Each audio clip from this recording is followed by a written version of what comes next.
What is going on, everyone? It's your guy, Cole Jackson, back here on Road Graders, coming to you today with probably the one collaboration I'm the most excited for. If you guys watch this channel, if you follow film on this channel, I know you follow both these guys. If you don't, go check out. I'll drop their links down below. I'm joined today by Coach Evans from Sip2Tally Films. Yeah, saying that because you're part of my fam. That's what it is. How you doing, Coach? I'm good. How about yourself? I'm doing good, man. I'm doing good. We're off to a hot start. And I'm also joined by Coach DC from All22 Films. Coach DC, how you doing tonight? Good, man. Good, man. I'm just going to preface all this right now. If the Ravens struggle against the Chiefs, it's Coach's fault because it'll be the second time we've been on the stream together before they played. But it's a good thing, right? So if they meet again in the playoffs, then we know what not to do. Right. There it is. There it is. It's trial and error. So we're going to be just going through like this all started because, we're in a bunch of group chats together. We're always talking film, comparing notes, all that good stuff. And we thought, hey, let's hop on, do a preview. We'll probably try and do a couple of these this year when we can make time to get all together. So we're going to just kind of talk through some of the key pieces, some of the stuff we've seen on film through the preseason, some of the things to expect. And one thing I want to start and really pick your brains on is, I find the conversation so often is, all right, what does Lamar Jackson have to do? What does Lamar have to do? What can Lamar do differently? And I think there's definitely things we can take a look at things Lamar needs to improve on and all that. It's, development isn't linear. It's a never ending battle. But one thing I wanted to focus this conversation on is, what do you want to see Todd Monken do differently schematically against the Chiefs compared to what we saw in January? So Coach Evans, I'm going to turn it over to you. What do you think about that? It's probably what everybody in the world is going to say. Just run the ball more. and the reason I say that is not to try to be funny and based off of the 6 carries last year, but just run the ball more and get the linebackers involved in it so the play action can be better. And I said it earlier today. Run the ball more, get Nick Bolton and Leo Chanel involved in the run game, make them step up, getting the run fix, so you can hit the play action stuff behind their head. And just make them be honest. Don't let them, when we play action, just stand still, because then your windows are closed a lot quicker and they're more involved in the passing game. So just run the ball more, even if you're only getting 2-3 yards a pop. Make them be involved in the run fits so we can get windows behind their head and hopefully get some big plays behind it. It's interesting you said that, Coach, because I don't know what his stat line was off the top of my head, but Isaiah Pacheco in the playoff game last year had some pretty inefficient runs. A lot of those 2-3 yard carries that you're talking about, like runs that basically are setting up the pass, right? So, even though they're low efficiency, but they're making contributions to your broader game plan. So I want to take that and take a look at Coach DC, because I know you're mostly focused on the defensive side of the ball. When an offense is doing that to your defense, how does it force you as a defense to adjust when they're, still pounding the rock, even if it's not going for efficient gains? What kind of stress does that put on your linebackers, on your defensive line? I don't know about you guys. I always like to either make basketball analogies or combat sports analogies. So for me, like as you said, an inefficient run, 2 yards, maybe something that stretches us horizontally a little bit, I would compare to like a jab or maybe even just a feinted jab. It's still gaining a reaction from me because the jab has been established, number one. And as far as Pacheco goes, that's a super talented guy to be able to draft in the 7th round. We're Ravens fans. Obviously, we're rooting for a 40-0 road win tomorrow night, but you got to give them credit for the way they draft, for being able to grab somebody like that. But going back to your question, your initial, first question for Coach Evans, I want to see us manipulate their defense from a personnel standpoint. I've talked about this a little bit today in a video I put out. Go 11 personnel, but invert the tight end. Put him to the field, 2 receivers to the boundary. Manipulate the nickel. Let's see what they're going to do with the nickel. I don't know about you guys. I'm real interested to see, are we out there trying to get their nickel defense on the field? Basically, do we want to find out who their 5th DB is, or do we want to be in 12 and 21 and keep their nickel off the field? Depending on who that player is, depending on how we feel about that matchup. So I want to see us, and when you watch the flow of Todd Monken's possessions, it's 11 personnel this play, 20 personnel the next play, 12, 20, 21. There's some people I know who get a little pissed off by that. I think he's intentionally ball on the right hash, 21 personnel, ball on the left hash, 12 personnel. He's trying to see what their reaction is to it to me, and you guys can respond to this as you wish, I didn't think we had that type of plan in the AFC Championship game, or at least it got short circuited if we did. I think it Yeah, definitely got no, short circuited. And yeah, you mentioned Pacheco earlier. I just want to give you the number: 24 carries, 68 yards, 2.8 yards per carry. So that's what you were talking about. 24. Wow. Mm-hmm. and that's the thing, but yet it still felt effective as part of their game plan. Like it felt like they couldn't go away from that run game, and it's actually kind of funny to think about is the Chiefs running inefficiently and the Ravens refusing to run the ball, given kind of what their identities are as offenses. It's almost like what you'd expect the polar opposite to be. But Coach DC, you nailed on something that I think is really important because, I'm expecting Trent McDuffie to follow Zay quite a bit, and they haven't had an issue putting him in the slot, kind of the same way the Ravens will play matchups. So, that's going to be a real tell when they're going between 11 and 12. And especially, I mean, we'll call it 21, but when Ricard's in there, given most of his alignments, it's really still 12, but they'll call it 21 because he's listed as a running back. So, how much can they play with that? And I mean, that's one of those things about getting a guy like Leo Chanel stepping up. I know you guys probably watched his tape. I remember watching him vividly against Linderbaum in Iowa versus Wisconsin, but that's a hard-nosed linebacker that'll come in, step into the paint, that sort of thing. So how much can they get 12 personnel in there, get those three linebackers with Tranquil, Bolton, and Chanel on the field, and then use your tight ends, and that's really what I think the key opportunity is here is how much can you use the athleticism of Mark Andrews and Isaiah Likely running those seams. And, one thing that I'm looking for the biggest, because, what makes this offense go from good to great, in my opinion, is when they can hit that outside passing game, because right now, funnel everything to the middle of the field has to be the approach defensive coordinators are going to take, just based on who the Ravens playmakers are, what the Ravens can do in the run game, what Derrick Henry can do. So as they're doing that, it's going to create those one-on-ones. And it was those one-on-ones that I feel like when the pass game struggled last year, it was struggling because they couldn't take advantage of those outside matchups. I agree 100%. I think and on a much smaller level, I used to do something similar to that. Throw those different formations out there, throw those different personnel packages out there just to see what you're going to do. And I would hope Todd would do that, especially if we go 12 personnel with the Likely Andrews 12 personnel. And if they come out in base, I think that's something to be exploited, because if you leave those three linebackers out there, those two guys, unless they go primarily zone, they can't handle the Mark Likely combination, no matter Absolutely. what two corners you have out there. Those three linebackers, they can't handle Mark and Likely unless they play primarily zone. And then we should have enough concepts to destroy zone. The only key will be protection. Schematically wise, we should destroy zone if they stay three linebackers and win 12 personnel. The only situation that should give us cause for concern is protection. But if they give us that base 4-3 look and we in 12 personnel, and we can come out and we can line up tight. You can always shift to spread that thing out, and you have clear looks, you have clear pictures, something quick, get it out, and just manipulate them. Like you said, do your thing with it. Especially if they stay in base, we should if we catch them in base, hurry it up, and just be tempo with it. I don't know about you guys, like as far as age goes, but for me, I'm old enough such that I remember when the spread first started to become, a large percentage of what you would see in high school and stuff. And there was teams that were spread to run, and there was teams that were spread to pass. As far as the 12 personnel and 21 personnel goes for us, I think it's a little bit of a misnomer that some people have, such that they think, oh, they're going 21 personnel to run. Cole, you kind of touched on it earlier with Andrews as the tight end, or Likely for that matter, and Ricard. We can use Ricard as a primary pass protection guy. Andrews, just like Travis Kelce, is a hybrid receiver / tight end.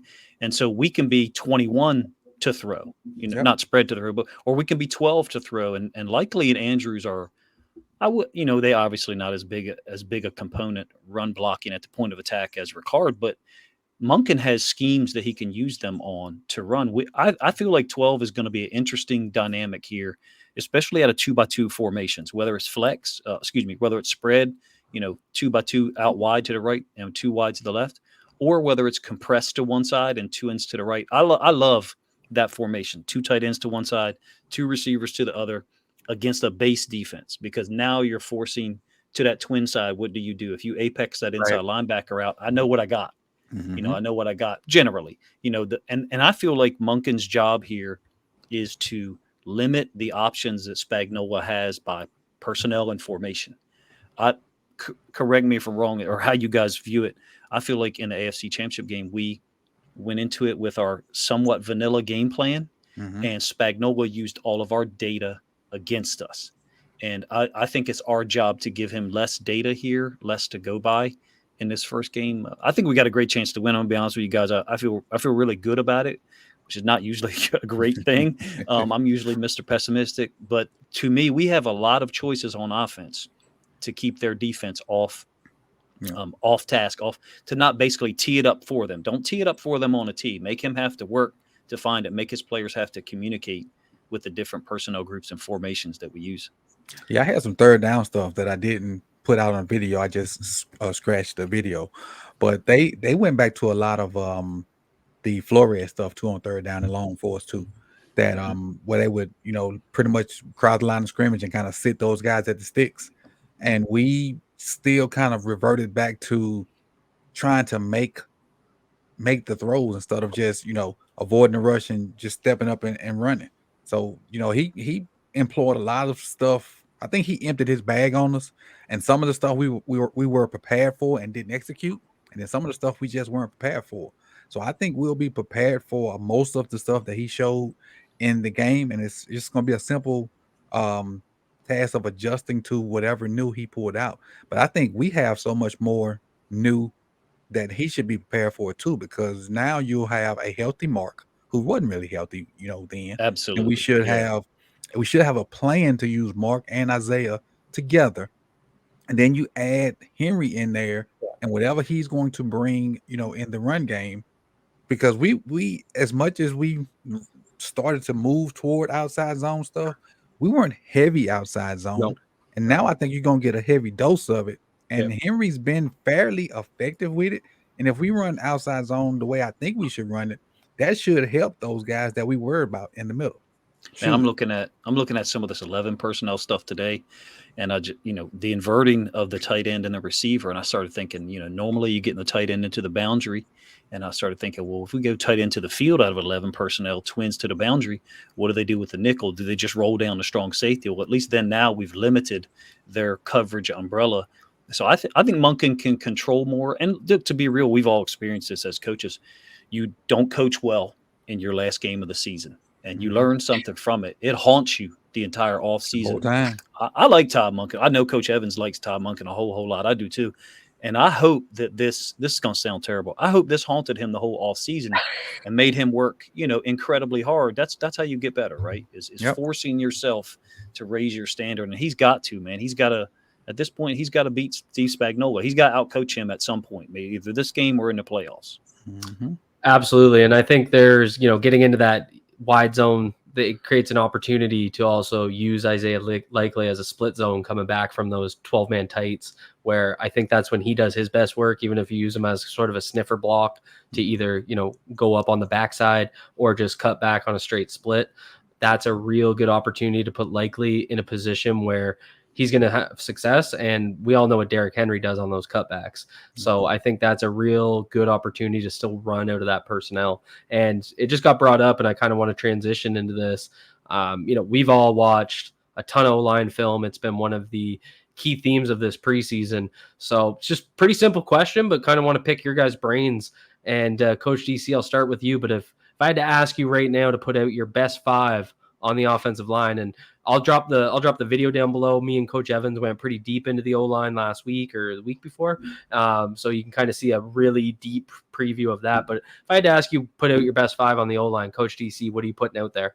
There's so little evidence of Ben Cleveland at right guard. We've gotten such small glimpses of it. You know what I mean? It's like a family member that only comes over to Thanksgiving and they bring that one badass And he meal. brings a plate of squirrel. That's right, but you don't know what you're going to get. And so from my gut tells me that Ben Cleveland will be the starting right guard. But from what we've seen from Falele in training camp, it looks like a guy who can. I mean, you guys tell me what you saw in your work together. It looks like his pass pro is better than people expected it to be. So if that's who the coaches look, there's absolutely no way that an NFL coaching staff is not going out there and putting their best look forward. Unless Ben Cleveland does some stuff behind the scenes that we've never heard of. Exactly. So for me, I'm content with what they put out there. Let's go, Stanley, Voorhees, Linderbaum. I'm interested in Voorhees and Linderbaum being next to each other on counter stuff, down kick things. We do such a great job of pulling Linderbaum. It's a little underrated, even within my work. Linderbaum's ability to pull and kick out or wrap. And then Falele, I do like the rotation of Macari and Rosengarten. Let me rephrase that. It doesn't bother me as much as I thought it did at first. It used to bother me when I first noticed it. I do suspect that getting Falele more reps last year perhaps makes the coaching staff feel more confident in him. I would say, hey, how come we didn't do that for Ben Cleveland? But I digress. Coach Evans, I'll go over to you. And I'll kind of jump right into what he was saying. The rotation with Macari and Roger, I don't mind it at all. I'm really not mad at not throwing Roger Rosengarten into the fire this first game in Arrowhead versus the Chiefs. I'm not mad at not putting the kid out there with that. I'm really not. Now with this left guard, with this right guard, I'm like, Coach, if he has to have done something behind the scenes that we don't know about for him not to be the guy. But if they're going to rotate and try to figure out who's the best guy, so be it. So, like she said, I mean, they do football all day, so I guess I got to trust what they see because we're not there to see it. So it's tough to imagine rotating right guard and right tackle directly next to each other. Right. Like that's very difficult. It's wild, isn't it? And it's even wild that we rotated guys last year. Remember tackles? Yeah, exactly. Crazy. Yeah, it's such a unique situation though, because from a pain management perspective with Morgan Moses, that's a totally different situation. Yes, I agree. I think, and I mean, I don't know the guy, so maybe I shouldn't think this, and I'm just reaching, but I think Roger can handle the pressure. So I really just want.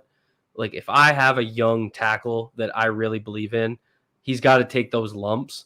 And I understand the context of road game, defending champs, AFC championship, revenge game at Arrowhead. I get it. It's going to be loud. They're going to be in silent count, which is a big thing. Also, is Falele going to run the silent count? Zeitler's done it for so many so long. It just, everything feels weird, right? So but think about this, Cole. Kingsley starting for them. That's true. Yeah.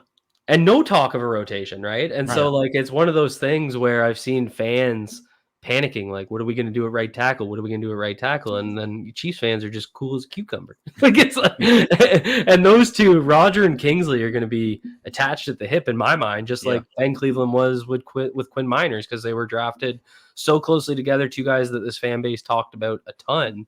And I'm really excited to compare those two. But I think everyone knows my five. I've been saying it. I said it since we drafted Rosengarten. I think Cleveland's my right guard and Rosengarten's my right tackle. But I've seen Macari operate in a rotation, and I also know he can just kind of come off the bench and play any position, which does give me that confidence that he's going to get out there and get the job done, right? So there's also the element we almost, this is such a weird thing to talk about at the NFL level. Seen it in high school, seen it in youth football. We almost have offensive line personnel groups. To compare Macari and Rosengarten. Look, think back to 2021, the home win over the Chiefs. Patrick Macari reach blocked Chris Jones 4 or 5 times out there on the edge. He actually outplayed him for large portions of that game in the run game. I think Macari is, whatever he is as a pass pro guy, he's almost better in a run blocking at times because of he just stays on you. I don't think he hits I always use a baseball analogy for offensive lineman. He don't hit a whole bunch of home runs. Right. I think McCarry hits a whole bunch of singles and doubles. Rosengarten at this point is a little bit different. So who's to say when we rotate, possessions, if we do, let's do it that way, that the Chiefs coaches aren't like, well, shit, Rosengarten's in there now. Are they They're going to wrong. throw 6 out of Yeah. 7 plays? And so if we're competent with those, Cole's not wrong. Like, I like the young guy getting in there because I personally think Rosengarten can be a hell of a player at Mhm. right tackle. And at some point, if we move on from Ronnie Stanley, be a left tackle guy. Yeah. I'm a believer in McCarry. There's something about the guy that just strikes me as a guy that's going to contribute. And like I said, he don't hit a whole bunch of home runs, but he bats 285 every year with 44 doubles. Now that you say that, speaking of those two positions, Rosengarten's a better pass pro than McCarry, and then Ben Cleveland's a better run blocker than Palele.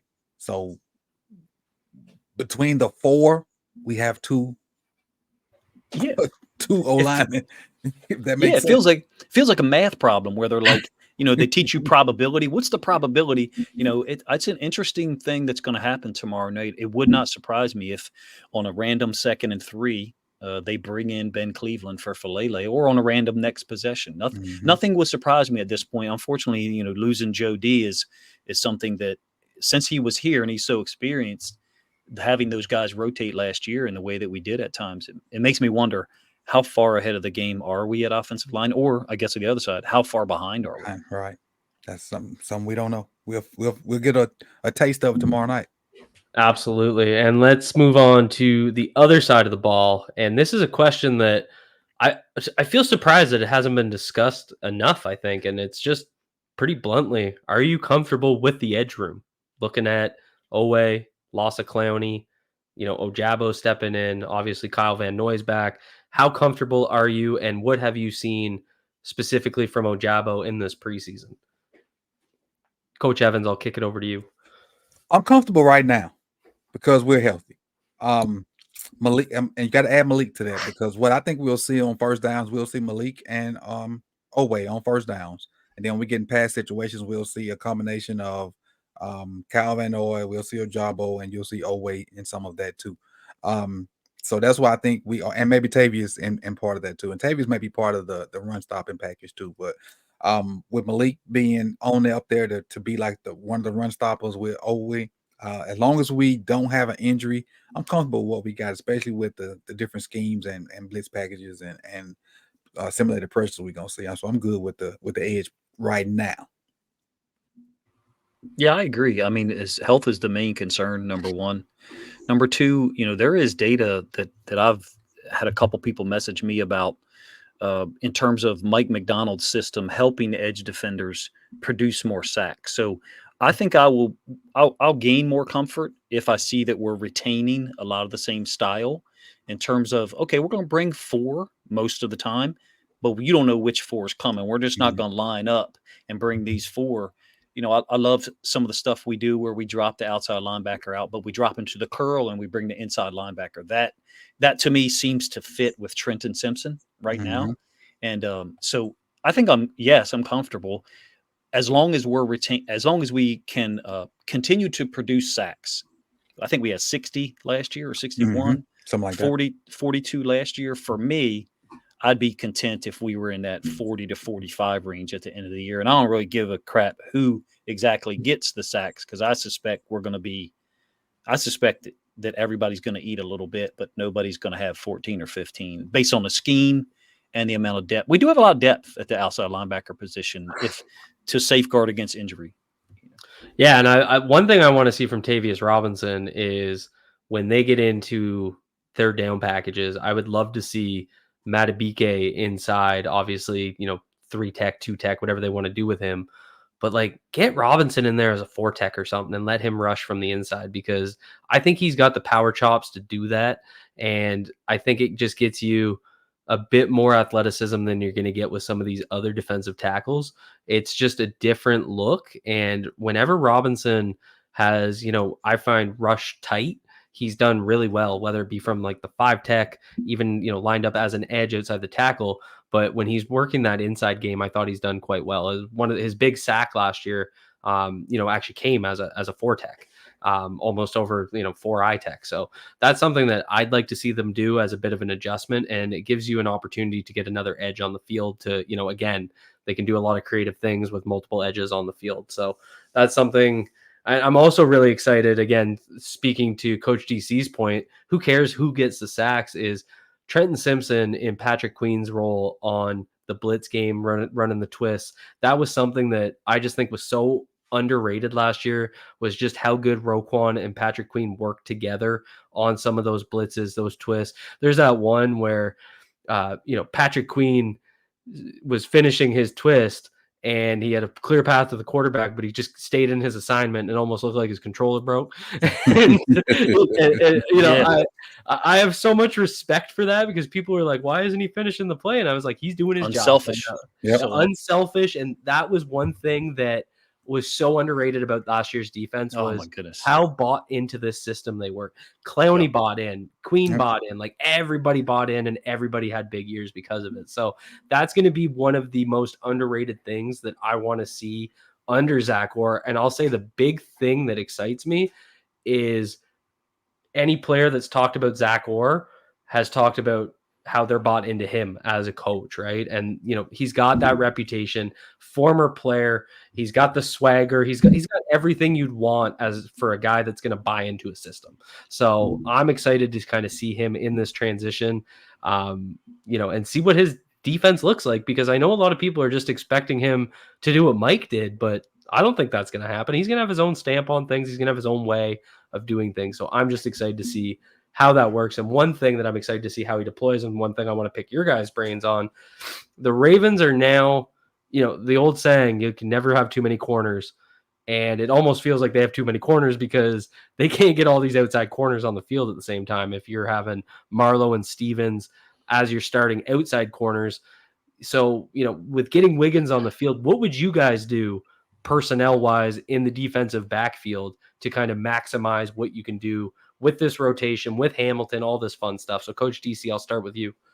Be unpredictable, but for a reason, not random, such that there is no reason, which of course, Zach Orr and the guys he's got, even though we lost amazing defensive assistants, that have moved on, be intentional about the reason why Wiggins is in on this 2nd and 8, but he wasn't in on the play before. And I think the more Coach, you can interrupt me here when you wish. The more interruptions we give to your workflow on the offensive side, the more possible hiccups there are in the road for you. I always believe that, whether it was high school, youth, or just trying to evaluate the NFL, which is damn hard. And the Ravens did some of it last year. Arthur Millette will be on the field as the nickel, and then the next play, Hamilton is the nickel. There was a period of time, it was like maybe 3 games in a row. A friend of mine who's still coaching, he texted me. He's like, "Do you think it's right and left? Do you think it's based on the hash?" And I was like, "Well, okay. I've seen Hamilton as the nickel with the wide side to our left, and Millette with the nickel as the nickel with the wide side to the right more often." So I was like, okay.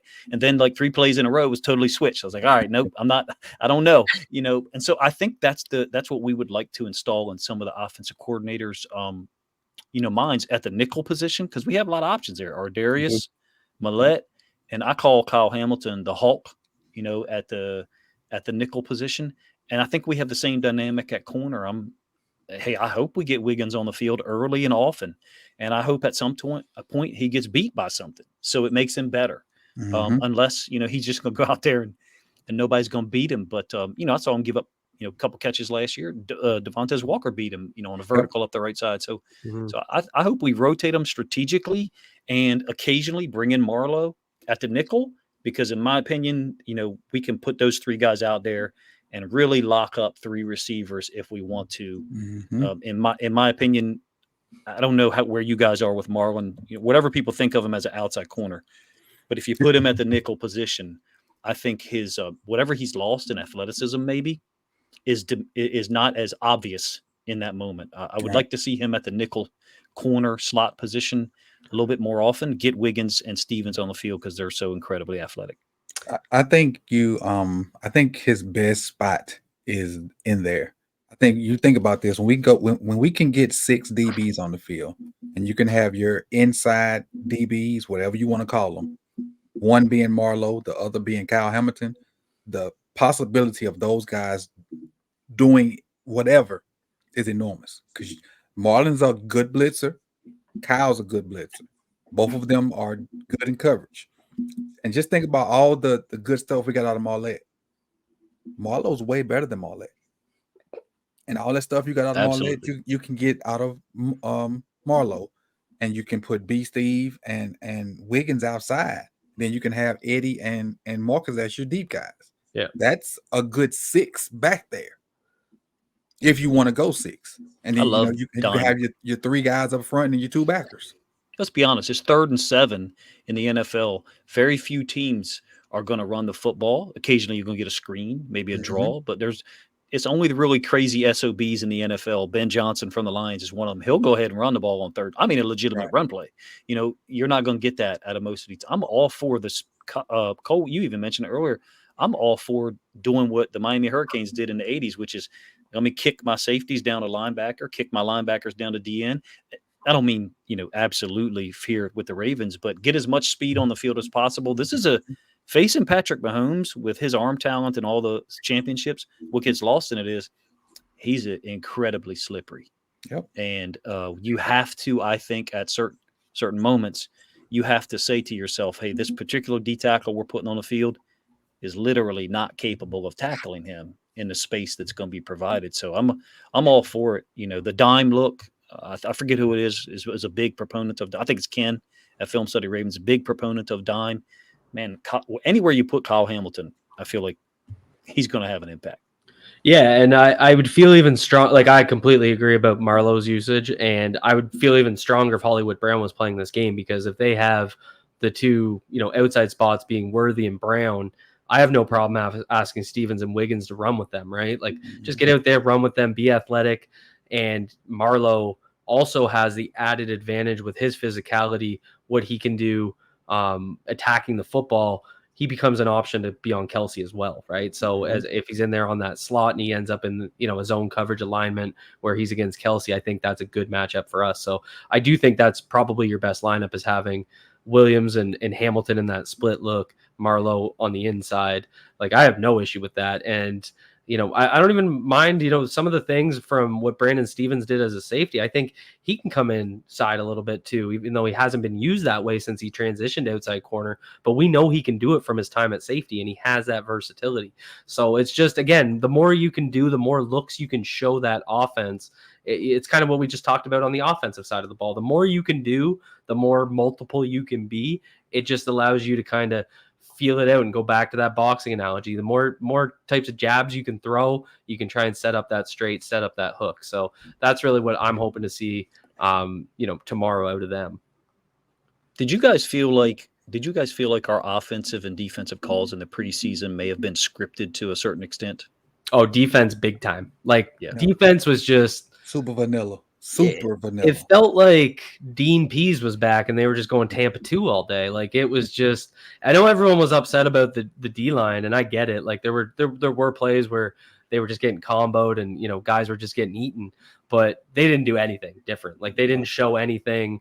That's why, like, I was having such a hard time with people being like, oh, he's just going to call Mike McDonald's defense. It's like, we haven't seen anything to make a determination either way. Like, I can't judge anything based on what I saw. I don't know about you guys, but I think he made 1 or 2 calls where he was like, all right, let me call something. And one of them was the Arthur Billette. It was that. Right. Yep. It was Pepe coming off the edge. Mm-hmm.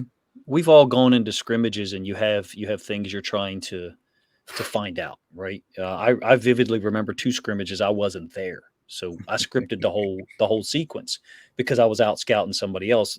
For lack of a better way to say it, I didn't trust anybody else to go scout this other team. Mm-hmm. So I went, and it was scripted, and I watched the film later on. I was like, okay, we could have stopped this or that if we had the right call in. And I another point to that about the scripting, I'll relate it to the offensive line. I know, Cole, we moved on from that, but it makes me wonder about our coaches' decisions in the preseason. Some of these guys that play a lot in the preseason, and I know it's not popular to give our coaching staff credit at certain times, But Ben Powers, correct me if I'm wrong, Cole, was a guy that played a lot in the preseason prior to his 4th year here. Brandon Stevens last year was a guy that played a shit ton in the preseason before last year. And we just watched Daniel Falele, Rosengarten, and Macari play a lot, along with Voorhees. It makes me wonder if our coaches weren't saying, okay, we recognize that these 2 things are the relative weakness of these guys. And so our calls are going to put them in that position repeatedly to see if we can improve on that. Meanwhile, these other strengths, we're avoiding those calls. I'm not sure if I'm explaining it in a way that makes sense. I No, guess what I'm trying to say is, I actually I just pulled up a stat that I think justifies exactly what you're saying. If you go look at the 2024 preseason based on run type by the Ravens, 41 zone to 27 gap. And what that's telling me, and I mean we saw it. If you go watch their run game, they wanted to see how these guys would operate in a zone scheme. And it kind of goes back to what Coach Evans said earlier about that transition that we've seen under Todd Monken from Greg Roman, bringing in Derrick Henry, who operated, some of his best years out of that wide zone scheme. They wanted to see what those guys as starters could do in a zone running scheme. And I think Well, that last year the only starter that played was Simpson, though. At the O-line, right? Yep. The only starter that played was Simpson. Yeah. The other 4 didn't touch the field. It almost kind of started to remind me, especially the Packers game. I think it was middle second quarter. I started to have this thought. I was like, okay, there's certain guys that have played a lot, and we don't know. We don't, but then Trenton Simpson was almost the opposite. It seemed to me they were giving him the widest net of possible responsibilities to see if he could handle these 6 different things. And I mean, hey, occasionally, I forget who it was. I think it was you, Coach. Said, how does somebody play good and bad at the same time? Yeah. But I would say out of 7 plays, for me, I thought 5 of them were good. And maybe you'd have a bad play and of average play. So I do wonder that because I think he would be his run fits would be bad, but then he'd be so athletic that he would get the guy down before before that run fit went to be a 12-yard game. He would stop it at like a 4.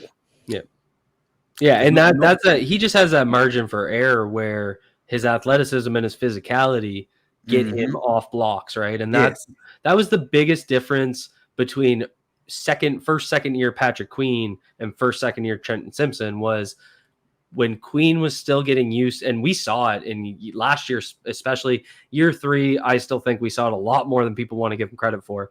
But Patrick Queen's diagnostics got so much better. But year 1 and 2, when he would get into a fit poorly, he was easier to wash because he did have the athleticism, but he didn't quite have the physicality and the play strength that we saw from Trent Simpson. And that's really the difference for me. So it's all going to be about how quickly can Trent Simpson make that processing jump that we saw from Patrick Queen in year 3. And I can't make that more clear because everyone wants to say it wasn't until Rowe showed up, but he was balling 3 games before Rowe showed up, were 3 of his best games as a Raven. So the one thing I'd like about Trent is, well, Pat would be wrong and be kind of like, am I wrong? Whatever. Trent, if he wrong, he going wrong 100 freaking miles out. He gonna make himself right. Right. He gonna go smack somebody in the mouth, and if he wrong, at least he smacked someone in the mouth. Right. and I'll get it right next time. That's what I like about Trent. Yeah, he's declarative or decisive. I do think that we saw some evidence, and I think the coaches probably put him in this position. Play action stuff. Sometimes people leaking out to the boundary. We're gonna possibly give that up sometimes because I don't want to say overreact. He's gonna go with the flow. He's gonna go with it. But again, getting back to the scripting thing, I do wonder if there was times where we should have brought a safety down outside of him so they could make whatever their call is. I'm here. You can go, and now I'll deal with the RPO. And I didn't see us doing those things in the preseason. It doesn't mean that we're not doing them. It just means that we didn't choose to. For the formate, we better have them things in and smooth tomorrow night because Andy Reid and the Chiefs they're gonna go to them, especially the RPO stuff. Even that's a dangerous offense. Some of the data I saw, are almost more dangerous when they're in 12 and 13 personnel, which was a shocker to me from a data standpoint. But some of the film hinted at it for me for a while before I figured out where to look for the right data. Yeah, no, and This was awesome, guys. So we're gonna have to do this again. We're gonna end it there because I think if we don't, we will go all night. And so thank you guys so much. Before we hop off here, Coach Evans, tell the folks where they can find you, what you got coming up. Give them the rundown. You can find me on Twitter at Coach Evans9 and on YouTube, Instagram, and all that other stuff at Sip2Tally Films. And you can find me also on YouTube for my second channel at more Sip2Tally. Love it. Coach DC, go ahead. I'm gonna correct you on one thing. We're not gonna do this again if the Ravens lay an egg tomorrow night. We'll do it strategically. We'll if they lose tomorrow night, then what we'll do is we'll pick a week to do this again and test our theory. The bye week. Never do this again if we're 0-2 or 0-3. Yeah, exactly. So Coach DC, I'm at All22 Films on YouTube and Twitter. I don't know how Coach Evans would handle 2 or 3 different platforms. I could barely handle 2, but thanks, man. It was a lot of fun. I'm glad we were able to do this. So good luck to everybody, trying to keep up with the schedule. We've been waiting all off season for this, and Ravens fans deserve a good opening. So hopefully the coaches and players come out prepared and ready to punch somebody in the mouth. I got 2 in my mind right now that I think deserve it. I think 87-15 sound about right, but that's all we have for you good folks. Go check out the channels. I'll drop the links down and below. I'll tell you one thing, Ravens Nation, you guys are well covered for film analysis this year. This is some of the best guys in the business. Privileged to be joined by them, privileged to call them friends. Really appreciate you guys hopping on. Be good to yourselves, be good to each other. Peace out, everyone.